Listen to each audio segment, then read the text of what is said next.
So viva questions first ಏನು ಮಾಡ್ತಾರೆ, subject ಸಂಬಂಧಪಟ್ಟಂಗೆ ವೈವಾ ಕ್ವಶನ್ಸನ್ನು ಕೇಳ್ತಾರೆ. ನೀವು ಯಾವ ಲ್ಯಾಬ್ ಮಾಡಿದರೆ ಆ ಲ್ಯಾಬ್ ಸಂಬಂಧಪಟ್ಟಂಗೆ ವೈವಾ ಕ್ವಶನ್ಸನ್ನು ಕೇಳ್ತಾರೆ. ಅದನ್ನು ನೀವು ಆನ್ಸರ್ ಮಾಡೋಕ್ಕಾಗಲಿಲ್ಲ ಅಂದರೆ ಜನರಲ್ ಎಲೆಕ್ಟ್ರಿಕಲ್ ಇಂಜಿನಿಯರಿಂಗ್ ಬಗ್ಗೆ ವೈವಾ ಕ್ವಶನ್ಸ್ ಕೇಳ್ತಾರೆ. ಹೌದಾ? ಫಸ್ಟ್ ಏನು ಮಾಡ್ತಾರೆ, ನೀವು ಯಾವ ಎಕ್ಸ್ಪೆರಿಮೆಂಟ್ ಮಾಡಿದ್ದೀರಿ ಅದ್ರ ಬಗ್ಗೆ, ಅಥವಾ ನಿಮ್ಮ ಸಬ್ಜೆಕ್ಟ್ ಯಾವುದಿದೆ, SGP ಇದೆ, ಸ್ವಿಚ್ ಗೇರ್ ಆ್ಯಂಡ್ ಪ್ರೊಟೆಕ್ಷನ್, ಅದ್ರ ಬಗ್ಗೆ ವೈವಾ ಕ್ವಶನ್ಸ್ ಕೇಳ್ತಾರೆ. ಅದ್ರದ್ದು ನೀವು ಆನ್ಸರ್ ಹೇಳಿದರೆ ಸರಿ, ಅದು ಆನ್ಸರ್ ಹೇಳಿಲ್ಲ ಅಂದರೆ ಏನಾಗ್ತಾರೆ, ನೆಕ್ಸ್ಟ್ ಜನರಲ್ ಎಲೆಕ್ಟ್ರಿಕಲ್ ಬಗ್ಗೆ ಕೇಳ್ತಾರೆ. ಅದೂ ಹೇಳಿಲ್ಲ ಅಂದರೆ ಬೇಸಿಕ್ ಎಲೆಕ್ಟ್ರಿಕಲ್ಸ್ ಬಗ್ಗೆ ಕೇಳ್ತಾರೆ. ಈ ಥರ ಸ್ಟೆಪ್ ಬೈ ಸ್ಟೆಪ್ ಮೇಲೆಯಿಂದ ಕೆಳಗಡೆ ಬರ್ತಾರೆ. ಇನ್ನು ಕೆಲವೊಬ್ಬರು ಸೊ ಕೆಳಗಡೆಯಿಂದ ಮೇಲೆ ಹೋಗ್ತಾರೆ. ಲೈಕ್ ಫಸ್ಟ್ ಬೇಸಿಕ್ ಕೇಳ್ತಾರೆ, ಆಮೇಲೆ ಜನರಲ್ ಕೇಳ್ತಾರೆ, ಆಮೇಲೆ ಸಬ್ಜೆಕ್ಟ್ ಸ್ಪೆಸಿಫಿಕ್ ಆಗಿ ವೈವಾ ಕ್ವಶನ್ಸನ್ನು ಕೇಳ್ತಾರೆ. ಸೊ ಬೇಸಿಕ್ ಬಂದ್ಬಿಟ್ಟು ಬೇಸಿಕ್ ವೈವಾ ಕ್ವಶನ್ಸ್ ಯಾವ ಥರ ಇರುತ್ತೆ, ಸಮಥಿಂಗ್ ಲೈಕ್ ಡೆಫಿನೇಷನ್ಸ್ ಎಲ್ಲ. ಈಗ ನಾವೇನು ರೆಸಿಸ್ಟೆನ್ಸ್ ಅಂದರೆ ಏನು, what is resistance? Resistance is the opposition to the flow of current. Resistance is the characteristics by virtue of which it opposes the flow of current through any conductor, ಅಥವಾ opposition to the current ಅಂತಲೂ ಹೇಳ್ಬೋದು. Current ಅಂತಂದರೆ ಏನು? Flow of electrons. Current ಅಂದರೆ flow ನಾ ಹೇಳೋದೆಲ್ಲ ಸಿಂಪಲಾಗಿ ಹೇಳ್ತೀನಿ, ನಿಮ್ಗೆ ನೆನಪಿರಬೇಕು ಅನ್ನೋ ಉದ್ದೇಶಕ್ಕೆ. ಟೆಕ್ಸ್ಟ್ ಬುಕ್ಕಲ್ಲಿ ಇರ್ತಕ್ಕಂಥ ಡೆಫಿನೇಷನ್ ಪ್ರಕಾರ ಹೇಳ್ತಾ ಇಲ್ಲ. ಫ್ಲೋ ಆಫ್ ಎಲೆಕ್ಟ್ರಾನ್ಸ್, ಎಲೆಕ್ಟ್ರಾನ್ಸ್ ಏನು ಹರಡುತ್ತೆ, ಮೀನ್ಸ್ ಫ್ಲೋ ಆಗುತ್ತೆ, ಅದಕ್ಕೆ ನಾವೇನು ಕರಿತೀವಿ, ಕರೆಂಟ್ ಅಂತ ಕರಿತೀವಿ. ವೋಲ್ಟೇಜ್ ಅಂತಂದರೆ potential difference. Potential difference between two points, ಎರಡು ಪಾಯಿಂಟ್ ನಡುವೆ ಪೊಟೆನ್ಷಿಯಲ್ ಡಿಫ್ರೆನ್ಸ್ ನಾವೇನಂತ ಕರಿತೀವಿ, ವೋಲ್ಟೇಜ್ ಅಂತ ಕರಿತೀವಿ. ವಾಟ್ ಈಸ್ ವೋಲ್ಟೇಜ್ ಅಂತ ಕೇಳ್ತಾರೆ ಅವಾಗ voltage is the potential difference between two points. Voltage is the potential difference between two points. Okay, so ಇವು ಬೇಸಿಕ್ಸ್ ಈ ಥರ ಕೇಳ್ತಾರೆ. ನೆಕ್ಸ್ಟ್ ಇನ್ನು ಜನರಲ್ ಎಲೆಕ್ಟ್ರಿಕಲ್ ಇಂಜಿನಿಯರಿಂಗ್ ಬಗ್ಗೆ ಕೇಳಿದ್ರು ಅಂತಂದರೆ, ಸೊ ಪವರ್ ಅಂದರೆ ಏನು? Product of current and voltage is can be called as power. Product of current and voltage, current ಅಥವಾ ವೋಲ್ಟೇಜ್ ಮತ್ತು ಕರೆಂಟ್ ಮತ್ತು ವೋಲ್ಟೇಜನ್ನು ಮಲ್ಟಿಪ್ಲೈ ಮಾಡಿದ್ರೆ ನಮಗೇನು ವ್ಯಾಲ್ಯೂ ಸಿಗುತ್ತೆ ಅದನ್ನು ನಾವೇನಂತ ಕರಿತೀವಿ, ಪವರ್ ಅಂತ ಕರಿತೀವಿ. ಎನರ್ಜಿ ಅಂದರೆ ಏನು? ಎನರ್ಜಿ ಎಲೆಕ್ಟ್ರಿಕಲ್ ಇಂಜಿನಿಯರಿಂಗಲ್ಲಿ ಯಾವ ಥರ ಹೇಳ್ತಾರೆ, energy it is the power consumed by the load. Power consumed by the load in particular time. ಒಂದು ಲೋಡ್, ಒಂದು ಲ್ಯಾಂಪ್ ಇರುತ್ತೆ, ಲ್ಯಾಂಪ್ ಎಷ್ಟು ಎನರ್ಜಿನ ಕನ್ಸ್ಯೂಮ್ ಮಾಡಿದೆ, ಓಕೆ, ಎಷ್ಟು ಪವರ್ನ ಕನ್ಸ್ಯೂಮ್ ಮಾಡಿದೆ ಒಂದು ಪರ್ಟಿಕ್ಯುಲರ್ ಪೀರಿಯಡ್ ಆಫ್ ಟೈಮಲ್ಲಿ. 1 ತಾಸಲ್ಲಿ 1 ಕಿಲೋವ್ಯಾಟ್ ತೊಗೊಂತು ಅಂತಂದರೆ ಆ 1 ತಾಸು ಇಂಟು 1 ಕಿಲೋವ್ಯಾಟ್ ನಾವು ನೋಡಿದ್ರೆ ಏನಾಗುತ್ತೆ, 1 kWh ಆಗುತ್ತೆ. 1 kWh ಎನರ್ಜಿ ಆಗುತ್ತೆ. ಅಂಡರ್ಸ್ಟ್ಯಾಂಡ್? ಪವರ್ ಫ್ಯಾಕ್ಟರ್ ಅಂದರೆ ಏನು ಅಂತ ಕೇಳ್ತಾರೆ.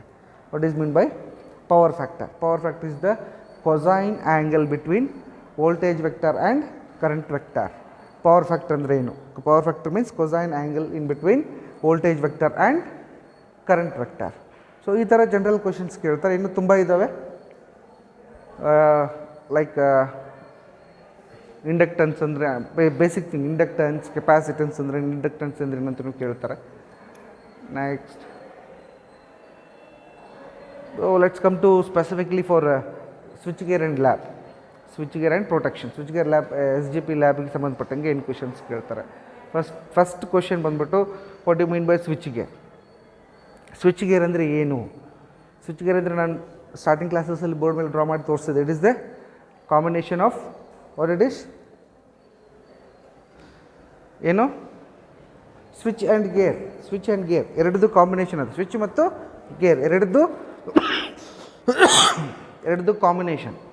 Okay, it is a mechanism which is use to operate or which is use to switch on and off the load, ಅಥವಾ ಲೋಡ್ ಅನ್ಬೋದು, ಸರ್ಕ್ಯೂಟ್ ಅನ್ಬೋದು, ಆನ್ ಆ್ಯಂಡ್ ಆಫ್ ಮಾಡೋಕ್ಕೆ with the help of some mechanism. ಅದು gear system mechanism. Spring ಮತ್ತು ಬೇರೆ ಬೇರೆ gears ಎಲ್ಲ ಇರುತ್ತೆ, ಅದನ್ನೆಲ್ಲ ಬಳಸ್ಕೊಂಡು ನಾವು ಆಪ್ರೇಟ್ ಮಾಡ್ತೀವಿ. ಸೊ ಸ್ವಿಚ್ ಗೇರ್ನ ಯಾಕೆ ಬಳಸ್ತಾರೆ? What is the use of or necessity of switch gear? Switch ಗೇರ್ನ ಅವಶ್ಯಕತೆ ಏನಿರುತ್ತೆ? ನಾವು ಯೂಶ್ವಲಿ ಸ್ವಿಚ್ಚನ್ನು ಆನ್ ಆಫ್ ಮಾಡ್ಬೋದು, ತುಂಬ ಈಸಿಯಾಗಿ ಆನ್ ಆಫ್ ಮಾಡ್ಬೋದು. ಬಟ್ ಯಾವ ಥರ ವೋಲ್ಟೇಜ್ ಜಾಸ್ತಿ ಆಗ್ತಾ ಹೋಗುತ್ತೆ, ಕರೆಂಟ್ ಜಾಸ್ತಿ ಆಗುತ್ತೆ, ನಾವು ಆನ್ ಆಫ್ ಮಾಡೋ ಸ್ಪೀಡ್ ಸಾಕಾಗಲ್ಲ. ಅರ್ಥ ಆಯ್ತು ನಾನು ಹೇಳೋದು? ನಾವೇನು ಆನ್ ಆಫ್ ಸ್ವಿಚ್ಚನ್ನು ಆನ್ ಆಫ್ ಮಾಡ್ತೀವಿ, ಕಮ್ಮಿ ಲೋಡ್ ಫ್ಯಾನ್ ಇತ್ತು, ಸ್ವಿಚ್ಚನ್ನು ಆನ್ ಆಫ್ ಮಾಡ್ಬೋದು. ಆನ್ ಆಫ್ ಪ್ರೋಸೆಸ್ ಏನಾಗುತ್ತೆ, ಟೈಮ್ ಸ್ವಲ್ಪ ಲೇಟ್ ಆದರೂ ಕೂಡ ನಡೆಯುತ್ತೆ. ಬಟ್ ಯಾವ ಥರ ವೋಲ್ಟೇಜ್ ಜಾಸ್ತಿ ಆಗುತ್ತೆ, ಕರೆಂಟ್ ಜಾಸ್ತಿ ಆಗುತ್ತೆ, ಸ್ವಿಚ್ಚಿಂಗ್ ಸ್ಪೀಡ್ ಜಾಸ್ತಿ ಆಗಬೇಕು. ಅದು ನಮ್ಮ ಕೈಲಿ ಅಷ್ಟೊಂದು ಸ್ಪೀಡ್ ಆಪ್ರೇಟ್ ಮಾಡೋಕ್ಕಾಗೋದಿಲ್ಲ, ಅಷ್ಟೊಂದು ಫಾಸ್ಟಾಗಿ ಆಪ್ರೇಟ್ ಮಾಡೋಕ್ಕಾಗೋದಿಲ್ಲ. ಅದಕ್ಕೆ ಸ್ವಿಚ್ ಗೇರ್ ಬೇಕಾಗುತ್ತೆ. ಸ್ವಿಚ್ ಗೇರ್ ಯಾವುದಕ್ಕೆ ಬೇಕಾಗುತ್ತೆ? ಸೊ ಇಟ್ ಈ ನೆಸಸರಿ ಏನು ಅದ್ರದ್ದು, ನಾರ್ಮಲಿ ನಾವು ಕೈಲಿ ಆಪ್ರೇಟ್ ಮಾಡೋದಕ್ಕಿಂತ ಕೂಡ ಸ್ವಿಚ್ ಗೇರ್ ಯಾಕೆ ಬೇಕಾಗುತ್ತೆ ಅಂತಂದರೆ, ತುಂಬ ಫಾಸ್ಟಾಗಿ ಆಪ್ರೇಟ್ ಮಾಡೋದಕ್ಕೆ ಸ್ವಿಚ್ ಗೇರ್ ಬೇಕಾಗುತ್ತೆ. ಜೊತೆಗೆ ಸೇಫ್ ಆಪರೇಷನ್. ಏನು?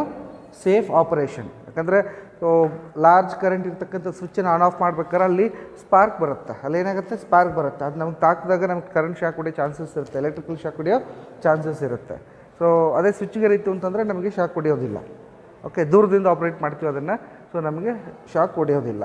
ಸೊ ಇದು 2 ರೀಸನ್ಸ್ ಇದೆ. ಮತ್ತು ಜೊತೆಗೆ ಏನಂತಂದರೆ, ಸೊ ಪ್ರೊಟೆಕ್ಷನ್ ಡಿವೈಸನ್ನು ಸ್ವಿಚ್ ಗೇರ್ಗೆ ತುಂಬ ಈಸಿಯಾಗಿ ಕನೆಕ್ಟ್ ಮಾಡಬಹುದು. ಪ್ರೊಟೆಕ್ಷನ್ ಡಿವೈಸನ್ನು ಸ್ವಿಚ್ ಗೇರ್ಗೆ ತುಂಬ ಈಸಿಯಾಗಿ ಕನೆಕ್ಟ್ ಮಾಡ್ಬೋದು. ಲೈಕ್ ಒಂದು ಸರ್ಕ್ಯೂಟ್ ಕಾಂಟ್ಯಾಕ್ಟರ್ ಇದೆ, ಕಾಂಟ್ಯಾಕ್ಟರ್ಗೆ ರಿಲೇ ಕನೆಕ್ಟ್ ಮಾಡ್ತೀವಿ. ಕಾಂಟ್ಯಾಕ್ಟರ್ ಬಂದ್ಬಿಟ್ಟು it is not A protective device, it is A switching device. Okay, relay is A protective device. ಇವೆರಡನ್ನು ಈಸಿಯಾಗಿ ಕನೆಕ್ಟ್ ಮಾಡ್ಬೋದು. ಒಂದು ಸ್ವಿಚ್ ಗೇರನ್ನು ಮತ್ತು ಪ್ರೊಟೆಕ್ಟಿವ್ ಡಿವೈಸನ್ನು ಎರಡನ್ನು ನಾವು ತುಂಬ ಈಸಿಯಾಗಿ ಕನೆಕ್ಟ್ ಮಾಡ್ಬೋದು. ಮೆಕ್ಯಾನಿಕಲಿ ಆಗಿರ್ಬೋದು ಅಥವಾ ಲಾಜಿಕಲಿ ಆಗಿರ್ಬೋದು, ಎಲೆಕ್ಟ್ರಿಕಲಿ ಆಗಿರ್ಬೋದು. ಓಕೆ, ತುಂಬ ಈಸಿಯಾಗಿ ಕನೆಕ್ಟ್ ಮಾಡ್ಬೋದು. So these are the 3 ನೆಸೆಸರೀಸ್. So ಇನ್ನೊಂದು ಏನು ಹೇಳ್ತಾರೆ, ಸ್ವಿಚ್ ಗೇರ್ನ ಒಂದು ಗುಣಗಳು ಯಾವ ಥರ ಇರಬೇಕು, characteristics of the switch gear ಯಾವ ಥರ ಇರಬೇಕು, ಸ್ವಿಚ್ ಗೇರ್ ಗುಣಗಳು. ಸೊ ಸ್ವಿಚ್ ಗೇರ್ ಬಂದ್ಬಿಟ್ಟು ತುಂಬ ಫಾಸ್ಟಾಗಿ ಆಪ್ರೇಟ್ ಆಗಂಗೆ ಇರಬೇಕು, ಅದು ತುಂಬ ಫಾಸ್ಟಾಗಿ ಸ್ವಿಚ್ ಗೇರ್ ಅದು ಭಾಳಷ್ಟು ದಿನ ಬಾಳಿಕೆ ಬರಬೇಕು, ರಿಲಯಬಿಲಿಟಿ ಜಾಸ್ತಿ ಇರಬೇಕು, ಅದರದ್ದು ಟೈಮ್ ಕಮ್ಮಿ ತೊಗೊಳ್ಬೇಕು, ಆಪರೇಷನ್ ಟೈಮ್ ಕಮ್ಮಿ ತೊಗೊಳ್ಬೇಕು. ಜೊತೆಗೆ number of times, switching number of times ಜಾಸ್ತಿ ಇರಬೇಕು. ಒಂದು 4 ಸಲ ಸ್ವಿಚ್ ಆನ್ ಆಫ್ ಮಾಡಿದ ತಕ್ಷಣ ಕೆಟ್ಟೋದ್ರೆ ಲಾಸ್ ಆಗುತ್ತೆ, ಹೌದಾ. ಸೊ ನಂಬರ್ ಆಫ್ ಸ್ವಿಚಿಂಗ್ಸ್ ತುಂಬ ಜಾಸ್ತಿ ಇರಬೇಕು, ಸಾಧ್ಯ ಆದಷ್ಟು ಜಾಸ್ತಿ ಇರಬೇಕು. ಆ್ಯಂಡ್ ಅದರದ್ದು ಕಾಸ್ಟ್ ಕಮ್ಮಿ ಇರಬೇಕು, ಏನು ಕಾಸ್ಟ್ ಕೂಡ ಕಮ್ಮಿ ಇರಬೇಕು. ಇವೇನು ಅದರದ್ದು ಗುಣಗಳು, ಸ್ವಿಚ್ ಗೇರ್ ಒಂದು ಗುಣಗಳು ಈ ಥರ ಇರ್ತವೆ. ನೆಕ್ಸ್ಟ್ ಸ್ವಿಚ್ ಗೇರಲ್ಲಿ ಆದಮೇಲೆ ನಿಮಗೆ ಕೇಳ್ತಾರೆ ಎಕ್ಸಾಂಪಲ್ಸ್ ಆಫ್ ಸ್ವಿಚ್ ಗೇರ್ ಅಂತ ಕೇಳ್ತಾರೆ. Examples of switch gear, protections ಅಂತ ಹೇಳ್ತಿಲ್ಲ ನಾನು, examples of switch gear. Almost ಒಂದು SP ಸ್ವಿಚ್ ಇದೆಯಲ್ಲ, ಅದು ಕೂಡ ನಾವು ಸ್ವಿಚ್ ಗೇರಲ್ಲಿ ಅಫ್ಕೋರ್ಸ್ ಮಿಸ್ಲೇನಿಯಸ್ ಮೆಟೀರಿಯಲ್ ಬರುತ್ತೆ ಅದು, ಬಟ್ ಅದರಲ್ಲಿ ಕೂಡ ಮೆಕ್ಯಾನಿಸಮ್ ಇರುತ್ತೆ, ಆಪ್ರೇಟ್ ಮಾಡೋ ಮೆಕ್ಯಾನಿಸಮ್ ಇರುತ್ತೆ. That is also a small type of switch gear. ಅದನ್ನು ಸ್ವಿಚ್ ಗೇರಲ್ಲಿ ಕನ್ಸಿಡರ್ ಮಾಡೋದಿಲ್ಲ, ಮಿಸ್ಲೇನಿಯಸಲ್ಲಿ ಕನ್ಸಿಡರ್ ಮಾಡ್ತಾರೆ. ನಾನು ಹೇಳ್ತಾ ಇರೋದು ಮೆಕ್ಯಾನಿಸಮ್ ಏನಿರುತ್ತೆ similar to switch gear, same. ಅದರಲ್ಲಿ ಕೂಡ ಒಂದು ಸ್ಪ್ರಿಂಗ್ ಇರುತ್ತೆ, ನೋಡಿದ್ರೆ ನೀವು, that spring is use to fast operation. So switch ಗೇರಿಗೆ ಬಂದಾಗ ನಾವು ಎಲ್ಲ ಕಾಂಟ್ಯಾಕ್ಟರ್ಸ್ ಆಗಿರ್ಬೋದು ಆ್ಯಂಡ್ ಲೈಕ್ SFUಗಳು ನಾವು ಆನ್ ಆಫ್ ಏನು ಮಾಡ್ತೀವಿ, ಅವು ಕಾಂಟ್ಯಾಕ್ಟರ್ಸ್, ಸರ್ಕ್ಯೂಟ್ ಬ್ರೇಕರ್ಗಳು. ಓಕೆ, ಸೊ ಇವೆಲ್ಲವೂ ಕೂಡ ಸ್ವಿಚ್ ಗೇರಲ್ಲಿ ಬರುತ್ತೆ. ಆ್ಯಂಡ್ ಪ್ರೊಟೆಕ್ಷನ್ ಡಿವೈಸಸ್ ಅಂತ ಕೇಳಿದರೆ ನಿಮಗೆ, what are the protection devices. So protection definition ಕೇಳ್ತಾರೆ, ಪ್ರೊಟೆಕ್ಷನ್ ಡಿವೈಸ್ ಅಂದರೆ ಏನು. So protection device and electrical device, ಅದೊಂದು ಎಲೆಕ್ಟ್ರಿಕಲ್ ಡಿವೈಸ್ ಏನು ಮಾಡುತ್ತೆ, ಅದು it senses the fault, voltage ಆಗಿರ್ಬೋದು ಕರೆಂಟ್ ಆಗಿ ಸೆನ್ಸ್ ಮಾಡುತ್ತೆ. ಸೆನ್ಸ್ ಮಾಡಿ ಅದರದ್ದು NOINCನ ಏನು ಮಾಡುತ್ತೆ, ಆ್ಯಕ್ಟಿವೇಟ್ ಮಾಡುತ್ತೆ. ಆ NOINCಯಿಂದ ನಾವು ಕಾಂಟ್ಯಾಕ್ಟರ್ನಾಗಿರ್ಬೋದು, ಬ್ರೇಕರ್ನಾಗಿರ್ಬೋದು, ಅಲಾರ್ಮ್ನಾಗಿರ್ಬೋದು ನಾವು ಆ್ಯಕ್ಟಿವೇಟ್ ಮಾಡ್ಬೋದು. Okay, so switch gear protection device ಏನು ಕೆಲಸ ಮಾಡುತ್ತೆ, ಫಾಲ್ಟನ್ನು ಸೆನ್ಸ್ ಮಾಡುತ್ತೆ. ಫಸ್ಟ್ ಕೆಲಸ ಏನು, ಫಾಲ್ಟನ್ನು ಸೆನ್ಸ್ ಮಾಡುತ್ತೆ. ಸೆನ್ಸ್ ಮಾಡಿ ಅದು ಏನು ಅದರೊಳಗಡೆ ಏನಿರುತ್ತೆ, NOINC ಇರುತ್ತೆ. ರಿಲೇ ಔಟ್ಪುಟ್ ಏನಿರುತ್ತೆ, NOINC ತಾನೆ ರಿಲೇ ಔಟ್ಪುಟ್. NOINCನ ಆ್ಯಕ್ಟಿವೇಟ್ ಮಾಡುತ್ತೆ. NOINCನ ಏನು ಮಾಡುತ್ತೆ, ಆ್ಯಕ್ಟಿವೇಟ್ ಮಾಡುತ್ತೆ. ಆ NOINC ಹೋಗ್ಬಿಟ್ಟು ಬ್ರೇಕರ್ನ ಅಥವಾ ಕಾಂಟ್ಯಾಕ್ಟರ್ನ ಅಥವಾ ಇನ್ನೊಂದನ್ನು ಟ್ರಿಪ್ ಮಾಡುತ್ತೆ, ಅಥವಾ ಕ್ಲೋಸ್ ಮಾಡುತ್ತೆ, ಅಥವಾ ಆನ್ ಮಾಡುತ್ತೆ, ಅಥವಾ ಅಲಾರ್ಮ್ ಆನ್ ಮಾಡುತ್ತೆ. ಅದು ಏನು ನಮಗೇನು ಡಿಸೈರ್ ಇರುತ್ತೆ ಅದನ್ನು ಆನ್ ಮಾಡಿ. ಈ ಥರ 3 ಸ್ಟೆಪ್ ನೋಡಿ. ಸೊ ಪ್ರೊಟೆಕ್ಷನ್ ಡಿವೈಸ್ ಏನು ಅಂತ ಹೇಳಿದ್ರೆ ನೀವು 3 ಸ್ಟೆಪ್ ಹೇಳಬೇಕಾಗತ್ತೆ. ಒಂದು, ಫಾಲ್ಟನ್ನು ಸೆನ್ಸ್ ಮಾಡುತ್ತೆ, ಜೊತೆಗೆ ಅದರೊಳಗಡೆ ಇರ್ತಕ್ಕಂಥ NOINCನ ಆ್ಯಕ್ಟಿವೇಟ್ ಮಾಡುತ್ತೆ. ಆ NOINCನ ಬಳಸ್ಕೊಂಡು ನಾವೇನು ಮಾಡ್ಬೋದು, ಬ್ರೇಕರ್ನ ಟ್ರಿಪ್ ಮಾಡ್ಬೋದು. ಅಂಡರ್ಸ್ಟ್ಯಾಂಡ್. ಸೊ ಈ ಥರ 3 ಸ್ಟೆಪ್ ಹೇಳಬೇಕಾಗುತ್ತೆ ಪ್ರೊಟೆಕ್ಷನ್ ಡಿವೈಸ್ ಅಂದರೆ ಏನು ಅಂತ ಡೆಫಿನೇಷನ್ ಕೇಳಿದಾಗ. So examples of protection devices, example ಕೇಳಿದ್ರೆ protection device like MCB is a protection device. And next MCCB and circuit breakers almost all ಎಲ್ಲ current protection device, overload protection devices ಇರ್ತವೆ ಅದರಲ್ಲಿ. And next ರಿಲೇಗಳಿದ್ದಾವೆ, like earth fault relay, over voltage relay, under voltage relay, earth leakage relay. Okay, all these are the examples of protection devices. Okay, and next let's come for relays. Athwa let's discuss first fuses. Nam first topic fuse ide tane. Fuse andre eno, fuse andre just it is a metallic piece. Fuse andre it is a metallic piece or metallic wire. Fuse it is a metallic wire which is connected in series the circuit series alli connect ಮಾಡಿರ್ತಾರೆ. ಯಾವಾಗ load ಜಾಸ್ತಿ ಆಗುತ್ತೆ, load in the sense short circuit ಆಗುತ್ತೆ. ಓವರ್ಲೋಡಲ್ಲಿ fuse ಹೋಗೋದಿಲ್ಲ. Overload fuse is not used for overload, it is used for what, short circuit. Understand, it is used for short circuit. ಯಾವಾಗ short circuit ಆಗುತ್ತೆ ಸರ್ಕ್ಯೂಟಲ್ಲಿ, ಆವಾಗ fuse ಏನಾಗುತ್ತೆ, ತಂತಾನೇ melt ಆಗಿ ಸರ್ಕ್ಯೂಟ್ನ ಬಚಾವ್ ಮಾಡುತ್ತೆ. ಸಿಂಪಲ್ಲಾಗಿ ಹೇಳಬೇಕು ಅಂತಂದರೆ, ಫ್ಯೂಸ್ ಅಂದರೆ ಒಂದು ತಂತಿ, ಒಂದು ಕಾಪರ್ ಒಂದು ಕಂಡಕ್ಟರ್ ವೈರ್ ಪೀಸ್, ಅದು ಸರ್ಕ್ಯೂಟನ್ನು ಸೀರೀಸಲ್ಲಿ ಕನೆಕ್ಟ್ ಮಾಡಿರ್ತಾರೆ. ಶಾರ್ಟ್ ಸರ್ಕ್ಯೂಟ್ ಆದಾಗ ಸುಟ್ಟೋಗುತ್ತೆ. ಶಾರ್ಟ್ ಸರ್ಕ್ಯೂಟ್ ಆದಾಗ ಏನಾಗುತ್ತೆ, ಸುಟ್ಟೋಗುತ್ತೆ. ಸುಟ್ಟೋದ್ಮೇಲೆ ಏನಾಗುತ್ತೆ, ಸರ್ಕ್ಯೂಟ್ ಓಪನ್ ಆಗುತ್ತೆ, ನಮ್ಮ ಲೋಡು ಅಥವಾ ಸರ್ಕ್ಯೂಟ್ ಎಲ್ಲ ಕೂಡ ಸೇಫರ್ ಇರುತ್ತೆ. This is the fuse. Types of fuses already ನೀವು ಹೇಳಿದ್ದೀರ. Types of fuses, what are the types of fuses? Anybody? No. Yes. So glass fuses ಇದೆ, HRC ಫ್ಯೂಸಸ್ ಇದೆ, ಪೋರ್ಸಲಿನ್ ಫ್ಯೂಸ್ ಅಂತ ಕರಿತೀವಿ ಅಥವಾ ರಿವೈರಬಲ್ ಫ್ಯೂಸಸ್ ಇದ್ದಾವೆ. ಓಕೆ, ಅಟಮಬಲ್ ಫ್ಯೂಸಸ್ ಇದ್ದಾವೆ, MOV fuses ಇದ್ದಾವೆ. Okay, these are the types of fuses. ಎಲ್ಲ types fuse ಹೇಳಬೇಕಾಗುತ್ತೆ. ಆ್ಯಂಡ್ ಯಾವ್ದಾರು ಒಂದು ಎರಡು ಫ್ಯೂಸ್ ಒಂದು ವರ್ಕಿಂಗ್ ಯಾವ ಥರ ಮಾಡುತ್ತೆ ಅಂತ ಹೇಳಕ್ಕೆ ರೆಡಿ ಇರಬೇಕು ನೀವು. ಅಂಡರ್ಸ್ಟ್ಯಾಂಡ್? ಸೊ ಫ್ಯೂಸ್ ಬಗ್ಗೆ ಈ ಥರ ಕೇಳ್ತಾರೆ. ಇನ್ನೂ ಸ್ವಲ್ಪ ಈ ಥರ ಕೇಳ್ಬೋದು ನಿಮಗೆ. ನಿಮ್ಮ ಮನೇಲಿ ಯಾವ ಫ್ಯೂಸ್ ಬಳಸ್ತೀರಾ? ಜನರಲಾಗಿ ಮನೆಗಳಲ್ಲಿ ಯಾವ ಫ್ಯೂಸನ್ನು ಬಳಸ್ತಾರೆ? ಸೊ ಮನೆಗಳಲ್ಲಿ ಪೋರ್ಸಲಿನ್ ಫ್ಯೂಸ್, ಅದನ್ನು ರಿವೈರಬಲ್ ಪೋರ್ಸಲಿನ್ ಫ್ಯೂಸ್ ಅಂತ ಕರೀತಾರೆ. ಸಾಮಾನ್ಯವಾಗಿ ಮನೆಗಳಲ್ಲಿ ಯಾವ ಫ್ಯೂಸ್ ಬಳಸ್ತಾರೆ? ರಿವೈರಬಲ್ ಪೋರ್ಸಲಿನ್ ಫ್ಯೂಸನ್ನು ಬಳಸ್ತಾರೆ. ಓಕೆ, ಸ್ವಿಚ್ ಬೋರ್ಡಲ್ಲಿ ಏನು ಫ್ಯೂಸ್ ಬಳಸ್ತಾರೆ? ಈ ಸ್ವಿಚ್ ಬೋರ್ಡಲ್ಲಿ ಇಲ್ಲ, ಬಟ್ ಸ್ವಿಚ್ ಬೋರ್ಡಲ್ಲಿ ವೈಟ್ ಕಲರ್ ಒಂದು ಫ್ಯೂಸ್ ಇರುತ್ತೆ, ಸ್ವಿಚ್ ಥರ ಇರುತ್ತೆ ಫ್ಯೂಸ್. ಅದನ್ನು ಕಿಟ್ ಕ್ಯಾಟ್ ರಿವೈರಬಲ್ ಫ್ಯೂಸ್ ಅಂತ ಕರೀತಾರೆ. ಏನಂತ ಕರೀತಾರೆ? Kit cat. Kit cat chocolate ಅಲ್ಲ, ಕಿಟ್ ಕ್ಯಾಟ್ ರಿವೈರಬಲ್ ಫ್ಯೂಸ್ ಅಂತ ಕರೀತಾರೆ. ಮನೆಗಳಲ್ಲಿ ಈ ಥರ ಸ್ವಿಚ್ ಬೋರ್ಡಲ್ಲಿ ಈ ಥರ ಫ್ಯೂಸ್ಗಳನ್ನು ಬಳಸ್ತಾರೆ. ಇಂಡಸ್ಟ್ರಿಗಳಲ್ಲಿ ಯಾವ ಥರ ಫ್ಯೂಸನ್ನು ಬಳಸ್ತಾರೆ? ಸಾಮಾನ್ಯವಾಗಿ ಲೋಡ್ ಕಮ್ಮಿ ಇತ್ತು, ಲೋಡ್ ಸೆನ್ಸಿಟಿವ್ ಇರಲಿಲ್ಲ ಅಂದರೆ, ಕಮ್ಮಿ ಲೋಡ್ ಇತ್ತು ಅಂತಂದರೆ SFU, ಸ್ವಿಚ್ ಫ್ಯೂಸ್ ಯೂನಿಟ್. ನಮ್ಮ ಕಾಲೇಜಲ್ಲಿ TPST ಅಂತ ಒಂದು ಕೆಬ್ಬಣದ ಬಾಕ್ಸ್ ಬಂದಿರುತ್ತಲ್ಲ, ಆನ್ ಆಫ್ ಮಾಡ್ತೀವಿ, ಓಪನ್ ಮಾಡಿದ್ರೆ ಒಳಗಡೆ ಫ್ಯೂಸ್ ಇರುತ್ತೆ 3, ನೋಡಿದ್ರೆ ತಾನೆ? ಅದನ್ನು ಏನಂತ ಕರೀತಾರೆ? SFU, switch fuse unit. Switch fuse ಈ ಥರ ಈ ಸ್ವಿಚ್ SFUವನ್ನು ತುಂಬ ಜಾಸ್ತಿ ಇಂಡಸ್ಟ್ರಿಗಳಲ್ಲಿ ಲೋ ಲೋಡಲ್ಲಿ ಬಳಸ್ತಾರೆ, ಕಮ್ಮಿ ಕರೆಂಟ್ ಇದ್ದಿದ್ದ ಜಾಗದಲ್ಲಿ ಬಳಸ್ತಾರೆ. ಸೊ ಸೆನ್ಸಿಟಿವ್ ಲೋಡ್ ಇತ್ತು ಅಥವಾ ಲೋಡ್ ಜಾಸ್ತಿ ಇತ್ತು ಅಂತಂದರೆ HRC ಫ್ಯೂಸ್ಗಳನ್ನು ಬಳಸ್ತಾರೆ. ಯಾವ ಬಳಸ್ತಾರೆ?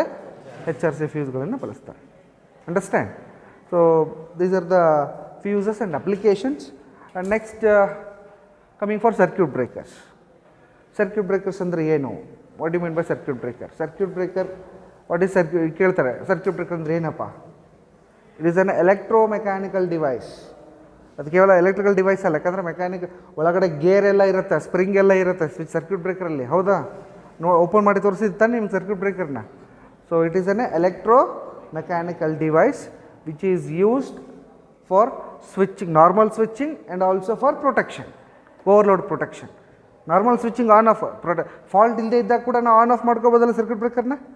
ಜೊತೆಗೆ ಫಾಲ್ಟ್ ಆದಾಗ ಕೂಡ ಟ್ರಿಪ್ ಆಗುತ್ತೆ ತಾನೆ. ಸೊ ಈ ಥರ ಎರಡು ಕೆಲಸಗಳಿಗೆ ಬಳಸ್ತೀವಿ ನಾವು ಸರ್ಕ್ಯೂಟ್ ಬ್ರೇಕರನ್ನು. Circuit breaker is a electromechanical device or electromechanical equipment ಅಥವಾ ಮಿಷಿನ್ ಏನಾದ್ರು ಕರಿಬೋದು, which is used for normal operation on off normal operation and also against the overload protection. Overload ಅಂದರೆ ಕರೆಂಟ್ ಜಾಸ್ತಿ ಆಗೋದು, ಟ್ರಿಪ್ ಆಗೋದಕ್ಕೆ ಬಳಸ್ತೀವಿ ನಾವು ಅದನ್ನು. ಸೊ ಇದು circuit breaker definition. And types of circuit breaker, the first type it is MCB, miniature circuit breaker. And next MCB ಆದಮೇಲೆ MCCB ಆದಮೇಲೆ RCCB ಆದಮೇಲೆ MCCB, and next ELCB, ACB, VCB, OCB, SF6 circuit breaker. Understand? These are the circuit breakers, types of circuit breakers. So ಒಂದು applications ಬಳಸ್ತಾರೆ ಮನೆಗಳಲ್ಲಿ. RCCB ಅಥವಾ MCBನ ಬಳಸ್ತಾರೆ. RCCB ಮತ್ತು MCBಗಳನ್ನು ಮನೆಗಳಲ್ಲಿ ಬಳಸ್ತಾರೆ. ಒಂದು ಸ್ವಲ್ಪ ಸ್ಮಾಲ್ ಇಂಡಸ್ಟ್ರಿ, ಶಾಲೆ, ಕಾಲೇಜುಗಳಿದ್ವು ಅಂತಂತಂದರೆ ಅಲ್ಲಿ MCCB ಬಳಸ್ತಾರೆ ಕಮರ್ಷಿಯಲ್ ಪರ್ಪಸಸ್ಗೆ. ಕರೆಂಟ್ ಜಾಸ್ತಿ ಆದಂಗಲ್ಲ ನೋಡಿ, ಲೋವೆಸ್ಟ್ ಅಂದರೆ MCB. ಫಸ್ಟ್ ಯಾವುದು? MCB, RCCB ಎರಡೂ ತುಂಬ ಲೋವೆಸ್ಟ್ ಇರ್ತವೆ. ಅದು ಆದಮೇಲೆ ನೆಕ್ಸ್ಟ್ ಹೈಯೆಸ್ಟ್ ಬಂದ್ಬಿಟ್ಟು MCCB, next ACB, next VCB and SF6 circuit breaker. Oil circuit ಬ್ರೇಕರ್ಗಳು ಇದ್ದವು, ಇತ್ತೀಚೆಗೆ ಬಳಸ್ತಾ ಇಲ್ಲ. ಆ್ಯಂಡ್ ಮ್ಯಾನುಫ್ಯಾಕ್ಚರಿಂಗ್ ಕೂಡ ಆಲ್ಮೋಸ್ಟ್ ಸ್ಟಾಪ್ ಆಗಿದೆ. 95% ಸ್ಟಾಪ್ ಆಗಿದೆ. ಆಯಿಲ್ ಸರ್ಕ್ಯೂಟ್ ಬ್ರೇಕರ್ನ ಎಲ್ಲಿ ಬಳಸ್ತಾ ಇಲ್ಲ. ಇರೋ ಸರ್ಕ್ಯೂಟ್ ಬ್ರೇಕರ್ಗಳನ್ನು ಮೇಂಟೈನ್ ಮಾಡ್ತಿದ್ದಾರೆ ಅಲ್ಲಿ. ಅಷ್ಟು ಬಿಟ್ಟರೆ ಆಯಿಲ್ ಸರ್ಕ್ಯೂಟ್ ಬ್ರೇಕರ್ ಎಲ್ಲಿ ಬಳಸ್ತಾ ಇಲ್ಲ. ಬಿಕಾಸ್ ಯಾಕಂದರೆ ಆಯಿಲ್ ಲೀಕೇಜ್ ಮತ್ತು ಆಯಿಲ್ ಮೇಂಟೆನೆನ್ಸ್ ತುಂಬ ಕಷ್ಟ ಆಗ್ತಾ ಇದೆ. ಅಲ್ಲಿ ಎಲ್ಲ ಕ್ಲೀನಿನೆಸ್ ಮೇಂಟೈನ್ ಮಾಡೋದು ಕಷ್ಟ ಆಗ್ತಾ ಇದೆ. ಸೊ ಹಂಗಾಗಿ ಆಯಿಲ್ ಸರ್ಕ್ಯೂಟ್ ಬ್ರೇಕರ್ ಬದಲಿಗೆ ಇತ್ತೀಚೆಗೆ ಏನು ಮಾಡ್ತಿದ್ದಾರೆ, VCBನ ಬಳಸ್ತಾರೆ, ವ್ಯಾಕ್ಯೂಮ್ ಸರ್ಕ್ಯೂಟ್ ಬ್ರೇಕರ್ಸನ್ನು ಬಳಸ್ತಿದ್ದಾರೆ. Understand? So working of MCB ಹತ್ರ ಕೇಳ್ತಾರೆ, ಡೆಫಿನೇಷನ್ ನೋಡಿ, ಸ್ವಲ್ಪ ಲೆಂದಿ ಇರುತ್ತೆ, ನೀವು ಓದಿ ಹೇಳಬೇಕಾಗತ್ತೆ. Okay, next M C B ಆದಮೇಲೆ ಸರ್ಕ್ಯೂಟ್ ಬ್ರೇಕರ್ಸ್ ಆದಮೇಲೆ ನೆಕ್ಸ್ಟ್ ಏನಿದೆ ಟಾಪಿಕ್ ನಿಮ್ಮದು?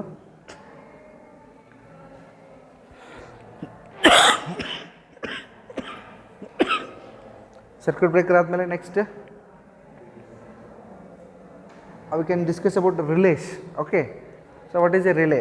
Already ಹೇಳಿದ್ದೀನಿ ತಾನು ರಿಲೇ ಅಂದ್ರೆ ಏನು ಅಂತ. And types of relays and classification of relays difference ಇರುತ್ತೆ. Types of relays and classification of relays. Classification of relays ಅಂತಂದ್ರೆ ನೀವೇನು ಹೇಳಬೇಕಾಗತ್ತೆ? Have to tell electromechanical relays, digital relays, numerical relays. Okay, and next what it is solid state relays. ಈ ಥರ ನೀವೇನು ಹೇಳಬೇಕಾಗತ್ತೆ? Classifications ಹೇಳಬೇಕಾಗತ್ತೆ. Understand? Classifications means electromechanical relays, digital relays, numerical relays and solid state relays. Okay, ಈ ಥರ ನೀವು classifications. And types of relays ಅಂತ ಹೇಳಿದರೆ ಅವಾಗ ನೀವು earth fault relay, earth leakage relay, over current relay, under voltage, over voltage relay. Okay, so ಈ ಥರ types of relays ಹೇಳಬೇಕಾಗತ್ತೆ. Understand?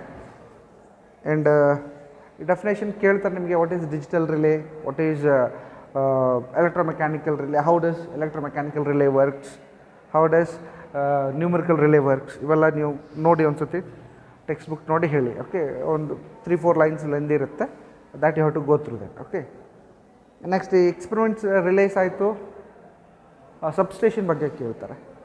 R else experiment wise ಬರೋಣ. ಫಸ್ಟ್ ಎಕ್ಸ್ಪೆರಿಮೆಂಟ್ ಫ್ಯೂಸ್ ಬಗ್ಗೆ ಹೇಳಿದ್ದೀನಿ ತಾನೆ.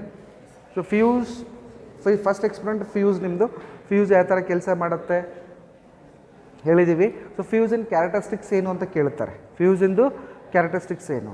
ಕರೆಂಟ್ ಜಾಸ್ತಿ ಆದಾಗ, ಕರೆಂಟ್ ಜಾಸ್ತಿ ಆಯಿತು ಅಂದ್ರೆ ಫ್ಯೂಸ್ ಕಮ್ಮಿ ಟೈಮ್ ತೊಗೊಳುತ್ತೆ ಸುಡೋದಕ್ಕೆ. ನೀವು ಎಕ್ಸ್ಪೆರಿಮೆಂಟ್ ಮಾಡಿದಿರ್ತಾನೆ ನೀವು. ಕರೆಂಟ್ ಕಮ್ಮಿ ಆದಾಗ ಏನಾಗುತ್ತೆ? ಫ್ಯೂಸ್ ಜಾಸ್ತಿ ಟೈಮ್ ತೊಗೊಳುತ್ತೆ. ಸೊ ಫ್ಯೂಸಿನ ಕ್ಯಾರೆಕ್ಟರಿಸ್ಟಿಕ್ಸ್ ಮುಖ್ಯವಾಗಿ ಏನಂತ ಹೇಳ್ತೀವಿ ಅಂತಂದರೆ, it should be a inverse time characteristics. ಏನದು? Inverse time. ಸೊ ಕರೆಂಟ್ ಜಾಸ್ತಿ ಆದಾಗ ಏನಾಗುತ್ತೆ? ಟೈಮ್ ಕಮ್ಮಿ ತೊಗೊಳುತ್ತೆ ಸುಡೋದಕ್ಕೆ, ಸುಟ್ಟು ಹೋಗೋದಕ್ಕೆ. ಅಂಡರ್ಸ್ಟ್ಯಾಂಡ್? ಸೊ ಈ ಥರ ಇನ್ವರ್ಸ್ ಟೈಮ್ ಕ್ಯಾರೆಕ್ಟರಿಸ್ಟಿಕ್ಸ್ ಸ್ಟಡಿ ಮಾಡೋದಕ್ಕೆ ನಾವು ಫ್ಯೂಸ್ ಎಕ್ಸ್ಪೆರಿಮೆಂಟ್ ಮಾಡಿದ್ದೀವಿ. ನಿಮಗೆ ಕೇಳ್ತಾರೆ ಪ್ರತಿಯೊಂದು ಎಕ್ಸ್ಪೆರಿಮೆಂಟ್ ಈ ಎಕ್ಸ್ಪೆರಿಮೆಂಟ್ ಯಾಕೆ ಮಾಡ್ತಿದ್ದೀರಿ?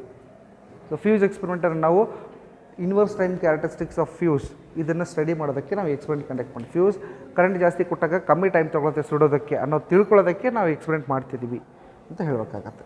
ಅಂಡರ್ಸ್ಟ್ಯಾಂಡ್? ಫ್ಯೂಸ್ ರೇಟಿಂಗ್ಸ್ ಕೇಳ್ತಾರೆ. ಮಾರ್ಕೆಟಲ್ಲಿ ಫ್ಯೂಸ್ ರೇಟಿಂಗ್ ಏನು ಸಿಗುತ್ತೆ? ಸೊ 1 ಆ್ಯಂಪ್ ಸಿಗುತ್ತೆ, 2 ಆ್ಯಂಪ್ ಸಿಗುತ್ತೆ, 10 ಆ್ಯಂಪ್ಸ್, 16 ಆ್ಯಂಪ್ಸ್. ಓಕೆ, 32 ಆ್ಯಂಪ್ಸ್ ಫ್ಯೂಸ್ ಸಿಗುತ್ತೆ. ನೆಕ್ಸ್ಟ್ 50 ಆ್ಯಂಪ್ಸ್ ಸಿಗುತ್ತೆ. ನೆಕ್ಸ್ಟ್ 95 ಆ್ಯಂಪ್ಸ್, 100 ಆ್ಯಂಪ್ಸ್. ಈ ಥರ ಫ್ಯೂಸ್ ರೇಟಿಂಗ್ನ ಕೇಳ್ಬೋದು. ಯಾವ್ಯಾವ ಮಾರ್ಕೆಟಲ್ಲಿ ಫ್ಯೂಸ್ ಸಿಗ್ತವೆ ಅವನು ಕೇಳ್ತಾರೆ. ಮಾರ್ಕೆಟಲ್ಲಿ ಯಾವ M C B. Okay, next experiment ಏನಿದೆ ಎಮ್ ಸಿ ಬಿ ಇದೆ. ಎಮ್ ಸಿ ಬಿ ಕೂಡ ಏನದು? Inverse time characteristics. ಕರೆಂಟ್ ಜಾಸ್ತಿ ಆದಂಗೆ ಏನಾಗುತ್ತೆ? ಟೈಮ್ ಕಮ್ಮಿ ತೊಗೊಳುತ್ತೆ. ಅದನ್ನು ಸ್ಟಡಿ ಮಾಡೋದಕ್ಕೆ ಎಮ್ ಸಿ ಬಿ ಎಕ್ಸ್ಪೆರಿಮೆಂಟನ್ನು ನಾವು ಮಾಡ್ತೀವಿ. ನೆಕ್ಸ್ಟು ಎಮ್ ಸಿ ಬಿ ರೇಟಿಂಗ್ಗಳನ್ನು ಕೇಳ್ತಾರೆ. ಮಾರ್ಕೆಟಲ್ಲಿ ಯಾವ ಎಷ್ಟು ರೇಟಿಂಗ್ಸ್ ಎಮ್ ಸಿ ಬಿ ಸಿಗುತ್ತೆ ನಿಮಗೆ? ಸೊ 0.5 ಆ್ಯಂಪ್ಸಿಂದ ಎಮ್ ಸಿ ಬಿ ಸಿಗುತ್ತೆ. 0.5, 1, 1.5, 2 ಆ್ಯಂಪ್ ಸಿಗುತ್ತೆ, 4 ಆ್ಯಂಪ್ ಸಿಗುತ್ತೆ, 6 ಆ್ಯಂಪ್ ಸಿಗುತ್ತೆ, 10 ಆ್ಯಂಪ್ ಸಿಗುತ್ತೆ, 16 ಆ್ಯಂಪ್ ಸಿಗುತ್ತೆ, 20 ಆ್ಯಂಪ್ ಸಿಗುತ್ತೆ, 25 ಸಿಗುತ್ತೆ, 32 ಸಿಗುತ್ತೆ. ಓಕೆ, ಸೊ ಇವೆಲ್ಲ ಬರ್ಸಿದ್ದೀನಿ ರೆಕಾರ್ಡಲ್ಲಿ. You have to remember those ratings. Okay, and next M C B ಆದಮೇಲೆ ನೆಕ್ಸ್ಟ್ ಎಕ್ಸ್ಪೆರಿಮೆಂಟ್ ಏನಿದೆ? B D V, break down voltage test. So ಈ break down voltage test, B D V break down voltage test. B D V ಟೆಸ್ಟನ್ನು ನಾವು transformer oil ಮೇಲೆ apply ಮಾಡ್ತೀವಿ. B D V ಟೆಸ್ಟನ್ನು ಯಾವುದ್ರ ಮೇಲೆ ಮಾಡ್ತೀವಿ? ಟೆಸ್ಟನ್ನು ನಾವು ಟ್ರಾನ್ಸ್ಫಾರ್ಮರ್ ಆಯಿಲ್ ಮೇಲೆ. ಯಾಕೆ ಮಾಡ್ತೀವಿ? To find the break down voltage of that transformer oil. Transformer ಆಯಿಲ್ದು ಬ್ರೇಕ್ ಡೌನ್ ವೋಲ್ಟೇಜ್ ಎಷ್ಟಿದೆ ಅಂದರೆ, ಆ ಟ್ರಾನ್ಸ್ಫಾರ್ಮರ್ ಆಯಿಲ್ ಎಷ್ಟು ವೋಲ್ಟೇಜ್ಗೆ ಕಂಡಕ್ಟ್ ಆಗುತ್ತೆ ಅಥವಾ purity of the transformer oil ತಿಳ್ಕೊಳ್ಳೋದಕ್ಕೆ ನಾವು ಬ್ರೇಕ್ ಡೌನ್ ಟೆಸ್ಟನ್ನು ಕಂಡಕ್ಟ್ ಮಾಡ್ತೀವಿ. ಸೊ ಬ್ರೇಕ್ ಡೌನ್ ಟೆಸ್ಟ್ ಎಷ್ಟು ವೋಲ್ಟೇಜ್ ಇದ್ದರೆ, ಬ್ರೇಕ್ ಡೌನ್ ಟೆಸ್ಟಲ್ಲಿ ಕಂಡಕ್ಟ್ ಮಾಡಿದ್ಮೇಲೆ ಎಷ್ಟು ವೋಲ್ಟೇಜ್ ಇದ್ದರೆ ಆಯಿಲ್ ಚೆನ್ನಾಗಿದೆ ಅಂತ? ಎಸ್ ಮಿನಿಮಮ್ 36 to 40 kV ಇತ್ತು ಅಂತಂದರೆ ಅದು ಆಯಿಲ್ ಚೆನ್ನಾಗಿದೆ. ಅದಕ್ಕಿಂತ ಜಾಸ್ತಿ ಇದ್ದರೆ ಇನ್ನೂ ಒಳ್ಳೆಯದು. ಕಮ್ಮಿ ಇದ್ರೆ ಅಂತಂದರೆ ಆಯಿಲ್ ಇಂಪ್ಯೂರ್ ಆಗಿದೆ, ಆಯಿಲಲ್ಲಿ ಕಂಟ್ಯಾಮಿನೇಟ್ ಆಗಿದೆ ಅಂತ. ಅವಾಗ ಆಯಿಲ್ ನಾವೇನು ಮಾಡ್ತೀವಿ? ಫಿಲ್ಟ್ರೇಷನ್ ಮಾಡ್ತೀವಿ. ಫಿಲ್ಟ್ರೇಷನ್ ಮಾಡಿ ಹೊಸ ಆಯಿಲ್ನ ಆ್ಯಡ್ ಮಾಡಿ ಮತ್ತು ಬಿ ಡಿ ವಿ ಟೆಸ್ಟ್ ಮಾಡಿ B D V value improve ಆದಮೇಲೆ ನಾವು ಆಯಿಲ್ನ ಬಳಸ್ತೀವಿ. Okay, next experiment earth fault relay. So earth fault relay, so ಎರಡಿದೆ. ಅರ್ತ್ ಫಾಲ್ಟ್ ರಿಲೇ ಮತ್ತು ಅರ್ತ್ ಲೀಕೇಜ್ ರಿಲೇ ಎರಡಿದೆ. ಎರಡು ಬೇರೆ ಬೇರೆ ಆಗುತ್ತೆ. ಅರ್ತ್ ಫಾಲ್ಟ್ ಅಂದ್ರೇನು? ನೀವು ವೈವ ಕ್ವಶನ್ಸ್ ಕೇಳ್ತಾರೆ ನಿಮಗೆ. ಅರ್ತ್ ಫಾಲ್ಟ್ ಅಂದರೆ ಏನಪ್ಪ? Earth fault.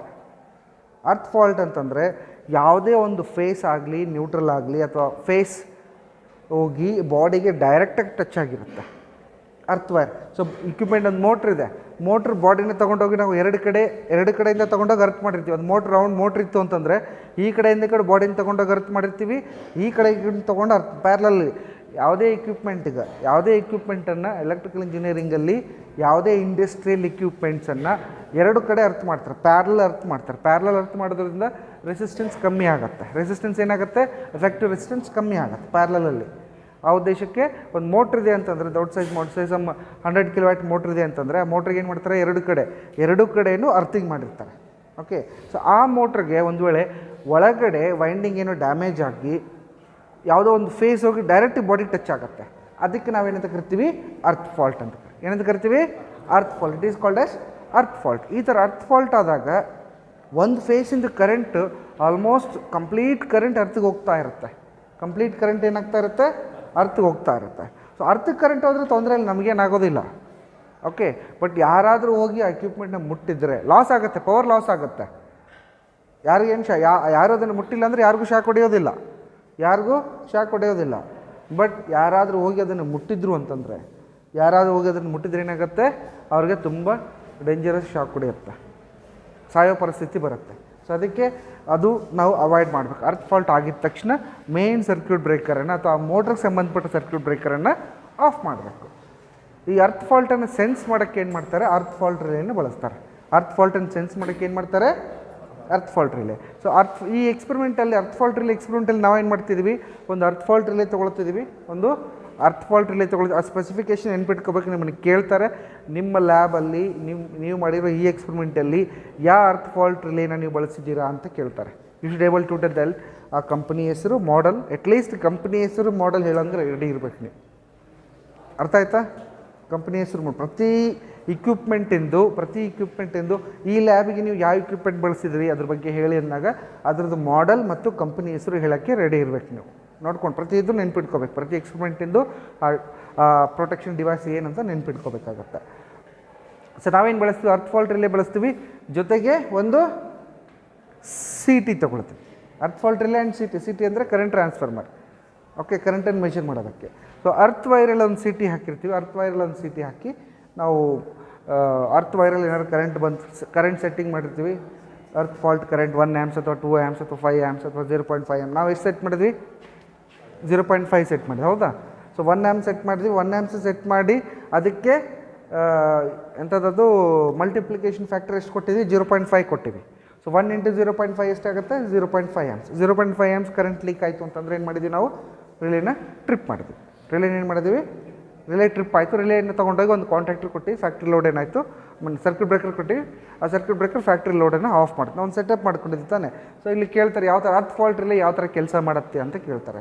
Earth fault relay earth ವೈರಲ್ಲಿ ಏನು ಕರೆಂಟ್ ಹೋಗ್ತಾ ಇದೆ ಅನ್ನೋದನ್ನು ಸೆನ್ಸ್ ಮಾಡಿ ಅರ್ತ್ ಫಾಲ್ಟ್ ರಿಲೇ ಏನು ಮಾಡುತ್ತೆ, ಅರ್ತ್ ವೈರಲ್ಲಿ ಕರೆಂಟ್ ಸೆಟ್ ಮಾಡಿದ್ವಿ. Earth fault relay 0.5 amps set ಮಾಡಿದ್ವಿ. 0.5 amps ಕರೆಂಟ್ ಜಾಸ್ತಿ ಹೋಯಿತು ಅರ್ತ್ ವೈರಲ್ಲಿ ಅಂತಂದರೆ ಆ ಅರ್ತ್ ಫಾಲ್ಟ್ ರಿಲೇ NYNCಗಳನ್ನು ಬಳಸ್ಕೊಂಡು ಸರ್ಕ್ಯೂಟ್ ಬ್ರೇಕರ್ನ ಟ್ರಿಪ್ ಮಾಡುತ್ತೆ. ಓಕೆ, ಅರ್ತ್ ಲೀಕೇಜ್ ಅಂದರೆ ಏನು? ಈಗ ಅರ್ತ್ ಫಾಲ್ಟ್ ನೋಡಿದ್ವಿ ತಾನೆ. ಅರ್ತ್ ಲೀಕೇಜ್ ಅಂತಂದರೆ ಅಲ್ಲಿ ಫೇಸ್ ವೈರ್ ಹೋಗಿ ಬಾಡಿಗೆ ಡೈರೆಕ್ಟ್ ಟಚ್ ಇರೋದಿಲ್ಲ. ಅರ್ತ್ ಲೀಕೇಜಲ್ಲಿ ಫೇಸ್ ವೈರ್ ಹೋಗಿ ಬಾಡಿಗೆ ಡೈರೆಕ್ಟ್ ಟಚ್ ಇರೋದಿಲ್ಲ. ಬಟ್ ಫೇಸಲ್ಲಿ ಇರ್ತಕ್ಕಂಥ ವೋಲ್ಟೇಜಿಂದ ಅಲ್ಲಿ ಮ್ಯಾಗ್ನೆಟಿಕ್ ಫ್ಲಕ್ಸ್ ಬಾಡಿಗೆ ಲಿಂಕ್ ಆಗಿ ಅಲ್ಲಿ ಒಂದು ವೋಲ್ಟೇಜ್ ಪ್ರೊಡ್ಯೂಸ್ ಆಗುತ್ತೆ. ಅಲ್ಲಿ ಸ್ಮಾಲ್ ಕರೆಂಟ್ ಹೋಗ್ತಾ ಇರುತ್ತೆ ಅರ್ತಿಗೆ. ಅದನ್ನು ನಾವೆಂತ ಕರಿತೀವಿ, ಅರ್ತ್ ಲೀಕೇಜ್. ಅದಕ್ಕೆ ಲೀಕೇಜ್ ಕರೆಂಟ್ ಅದು, ಹೌದಾ?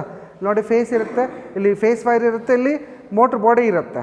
ಇದು ಟಚ್ ಇಲ್ಲ. ಇಲ್ಲಿ ಟಚ್ ಆದರೆ ಎಂತ ಕರಿತೀವಿ, ಅರ್ತ್ ಫಾಲ್ಟ್. ಟಚ್ ಆಗೋದಿಲ್ಲ. ಬಟ್ ಇದರಲ್ಲಿ ಏನು ವೋಲ್ಟೇಜ್ ಇರುತ್ತೆ, ಇದರಲ್ಲಿ ಏನು ಕರೆಂಟ್ ಹೋಗ್ತಾ ಇರುತ್ತೆ, ಇದ್ರ ಸುತ್ತ ಒಂದು ಮ್ಯಾಗ್ನೆಟಿಕ್ ಫ್ಲಕ್ಸ್ ಪ್ರೊಡ್ಯೂಸ್ ಆಗುತ್ತೆ. ಆ ಮ್ಯಾಗ್ನೆಟಿಕ್ ಫ್ಲಕ್ಸ್ ಹೋಗಿ ಈ ಬಾಡಿಗೆ ಟಚ್ ಆಗ್ತಾ ಇರುತ್ತೆ, ಈ ಬಾಡಿಗೆ ಲಿಂಕ್ ಆಗ್ತಾ ಇರುತ್ತೆ ಮ್ಯಾಗ್ನೆಟಿಕ್ ಫ್ಲಕ್ಸ್. ಆ ಫ್ಲಕ್ಸಿಂದ ಇಲ್ಲಿ ಒಂದು ವೋಲ್ಟೇಜ್ ಪ್ರೊಡ್ಯೂಸ್ ಆಗುತ್ತೆ. ಇದನ್ನು ನಾವು ಅರ್ತ್ ಕನೆಕ್ಟ್ ಮಾಡಿರೋದ್ರಿಂದ ಈ ಬಾಡಿಯಲ್ಲಿ ಒಂದು ಕರೆಂಟ್ ಪ್ರೊಡ್ಯೂಸ್ ಆಗಿ ಸ್ಮಾಲ್ ಕರೆಂಟ್ ಪ್ರೊಡ್ಯೂಸ್ ಆಗಿ ಹೋಗ್ತಾ ಇರುತ್ತೆ. ಇದರಿಂದ ಪವರ್ ಲಾಸು ಆಗುತ್ತೆ. ಜೊತೆಗೆ ಯಾರಾದರೂ ಮುಟ್ಟಿದ್ರು ಕೂಡ ಇದಕ್ಕೆ ಸ್ವಲ್ಪ ಶಾಕ್ ಹೊಡೆಯುತ್ತೆ. ಬಟ್ ಪ್ರಾಣ ಆಗುವಷ್ಟು ಶಾಕ್ ಹೊಡೆಯೋದಿಲ್ಲ. ಅರ್ತ್ ಫಾಲ್ಟಲ್ಲಿ ಏನಾಗುತ್ತೆ, ಬಾಡಿ ಡೈರೆಕ್ಟ್ ಹಚ್ಚಿದಾಗೆ ಯಾರು ಮುಟ್ಟಿದ್ರು ಅಂತಂದರೆ, ಮಿಸ್ಟೇಕ್ ಆಪರೇಟರ್ ಏನಾದ್ರು ಬಾಡಿನ ಮುಟ್ಟಿದ್ರು ಅಂತಂದರೆ ಪ್ರಾಣ ಆಗುವಷ್ಟು ಸಂಕಟ ಆಗುತ್ತೆ ಅಲ್ಲಿ. ಸಿಚುವೇಶನ್ ಆಗೋ ಚಾನ್ಸಸ್ ಇದೆ. ಬಟ್ ಇದು ಪ್ರಾಣ ಆಗೋಷ್ಟು ಆಗೋದಿಲ್ಲ, ಜುಮ್ ಅನಿಸುತ್ತೆ, ಬಟ್ ಆದರೂ ಕಂಟಿನ್ಯೂಸ್ ಆಗಿ ಪವರ್ ಲಾಸ್ ಆಗ್ತಾ ಇರುತ್ತೆ. ಜೊತೆಗೆ ಬೇರೆ ಬೇರೆ ಫೇಸ್ಗಳಲ್ಲಿ ವೋಲ್ಟೇಜ್ ಕಮ್ಮಿ ಆಗ್ತಾ ಇರುತ್ತೆ. ಈವನ್ ಅರ್ತ್ ಫಾಲ್ಟ್ ಆದಾಗ ಕೂಡ ಇಲ್ಲಿ ಅರ್ತ್ ಫಾಲ್ಟ್ ಆಯ್ತು, ಇಲ್ಲಿ ಅರ್ತ್ ಫಾಲ್ಟ್ ಆದಾಗ ಇಲ್ಲಿ ವೋಲ್ಟೇಜ್ ಕಮ್ಮಿ ಆಗಿಬಿಡುತ್ತೆ, ಈ ಫೇಸಲ್ಲಿ ವೋಲ್ಟೇಜ್ ಕಮ್ಮಿ ಆಗುತ್ತೆ, ಉಳಿದ 2 ಫೇಸಲ್ಲಿ ವೋಲ್ಟೇಜ್ ಜಾಸ್ತಿ ಆಗಿಬಿಡುತ್ತೆ. ಅವಾಗ ಏನಾಗುತ್ತೆ, ಬೇರೆ ಕಡೆ ಕೂಡ ಅದೇ ವೋಲ್ಟೇಜ್ ಆಗಿ ಇಕ್ವಿಪ್ಮೆಂಟ್ಗಳೆಲ್ಲ ಕೆಟ್ಟೋಗ್ತವೆ. ಸೊ ಹಂಗಾಗಿ ಅರ್ತ್ ಫಾಲ್ಟ್ ಕೇವಲ ನಮ್ಮನ್ನು ಬಚಾವ್ ಮಾಡ್ಕೊಳ್ಳೋಕ್ಕಷ್ಟೇ ಅಲ್ಲ, ಅರ್ತ್ ಫಾಲ್ಟ್ ಪ್ರೊಟೆಕ್ಷನ್ ಕೊಡೋದು ನಾವು ಬೇರೆ ಇಕ್ವಿಪ್ಮೆಂಟ್ಸಿನ ಕೂಡ ಪ್ರೊಟೆಕ್ಷನ್ ಮಾಡೋಕ್ಕೆ ಅರ್ತ್ ಫಾಲ್ಟ್ ಪ್ರೊಟೆಕ್ಷನ್ನ ಕೊಟ್ಟಿರ್ತೀವಿ. ಸೊ ಈಗ ಅರ್ತ್ ಲೀಕೇಜ್ ಏನು ಮಾಡುತ್ತೆ, ಸೊ ಯಾವಾಗ ಲೀಕೇಜ್ ಕರೆಂಟ್ ಬಾಡಿಯಿಂದ ಹೋಗ್ತಾ ಇರುತ್ತೆ, ಯಾವುದೋ ಒಂದು ಇಕ್ವಿಪ್ಮೆಂಟ್ ಬಾಡಿಯಿಂದ ಅರ್ತ್ಗೆ ಹೋಗ್ತಾ ಇರುತ್ತೆ, ಅಂಥ ಲೀಕೇಜ್ ಕರೆಂಟನ್ನು ನಾವು CBCT ಬಳಸ್ಕೊಂಡು, ಏನು ಬಳಸ್ಕೊಂಡು, CBCT ಬಳಸ್ಕೊಂಡು ಸೆನ್ಸ್ ಮಾಡಿ, ಓಕೆ, ನಾವು ಬ್ರೇಕರನ್ನು ಅರ್ತ್ ಲೀಕೇಜ್ ರಿಲೇ NONC ಮುಖಾಂತರ ಬ್ರೇಕರನ್ನು ಟ್ರಿಪ್ ಮಾಡ್ತೀವಿ.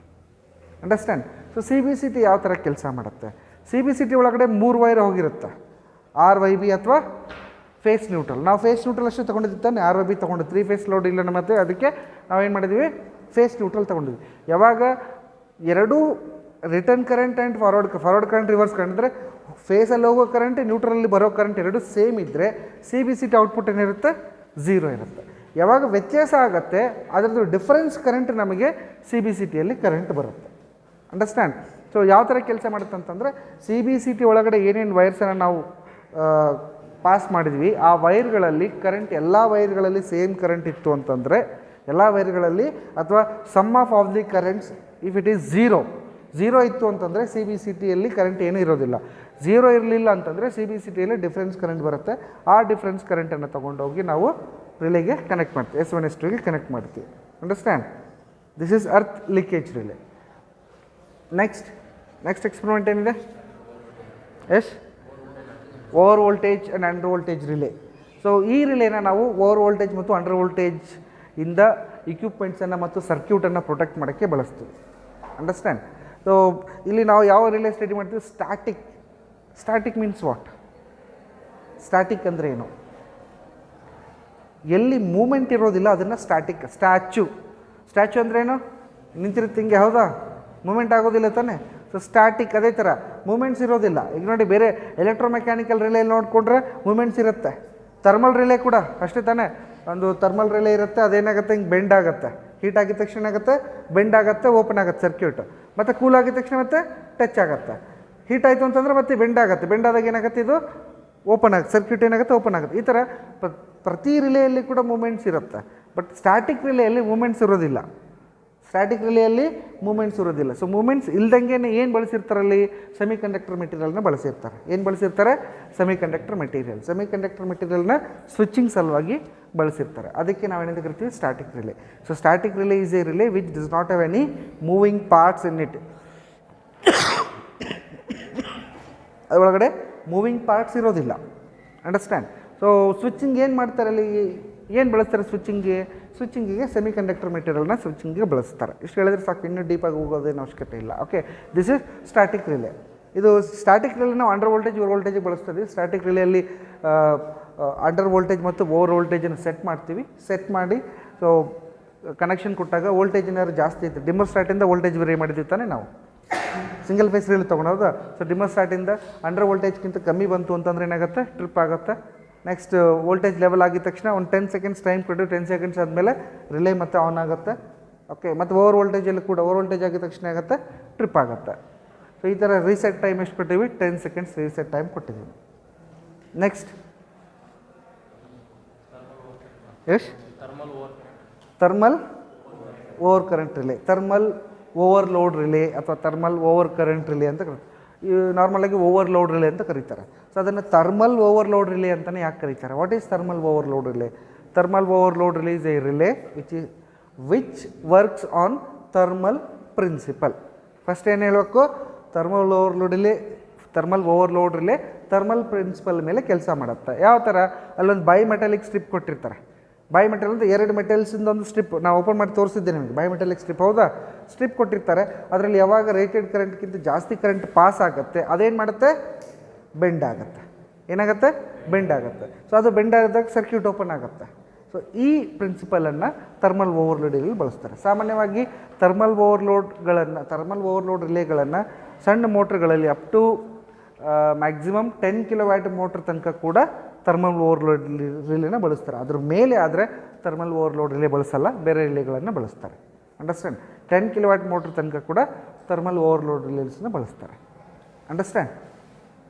Next contactor interlocking. ಫಸ್ಟ್ ಅದಕ್ಕಿಂತ ಮುಂಚೆ ಕಾಂಟ್ಯಾಕ್ಟರ್ ಅಂದರೆ ಏನಂತ ತಿಳ್ಕೊಳ್ಳೋಣ. What is contactor?